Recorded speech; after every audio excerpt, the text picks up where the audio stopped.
যখন দেখবেন বৃষ্টি হচ্ছে তখন দোয়া করবেন, দোয়া কবুল হবে ইনশাআল্লাহ। দোয়া করার আগে একবার বলবেন আলহামদুলিল্লাহ, কমপক্ষে একবার বলবেন আলহামদুলিল্লাহি রাব্বিল আলামিন, একবার কমপক্ষে। মানে প্রথমে আল্লাহর প্রশংসা করবেন, তারপর একবার দরুদ পড়বেন আল্লাহুম্মা সাল্লি আলা মুহাম্মাদ ওয়া সাল্লিম, তারপর হাত তুলে দোয়া শুরু করবেন। বৃষ্টি পড়ছে, দোয়া শুরু করে দেন, দোয়া কবুল হবে ইনশাআল্লাহ। আজান দিয়েছে, আজান এবং একামতের মাঝখানের সময়টা আছে, এই সময়টা কাজে লাগান, দোয়া কবুল হবে ইনশাআল্লাহ। নামাজে দাঁড়িয়েছেন, সেজদায় গিয়েছেন, সেজদায় দোয়া করেন, দোয়া কবুল হবে ইনশাআল্লাহ। প্রশ্ন করে অনেকে যে ভাই সেজদায় কি বাংলায় দোয়া করা যাবে? হ্যাঁ যাবে, যদি আপনার নামাজটা নফল নামাজ হয়। কোন নামাজ হয়? ফরজ নামাজে করবেন না, নফল নামাজে করতে পারেন ইনশাআল্লাহ।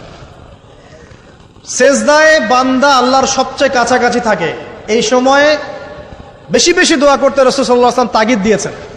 দোয়া করলে ডাইরেক্ট কবুল হবে ইনশাআল্লাহ। পিতা মাতার খেদমত করে দোয়া করেন, দোয়া কবুল হবে ইনশাআল্লাহ। এখন তো পিতা মাতার খেদমত মানুষ করতে চায় না। এটা সেই যুগ যে যুগে পিতা মাতার সাথে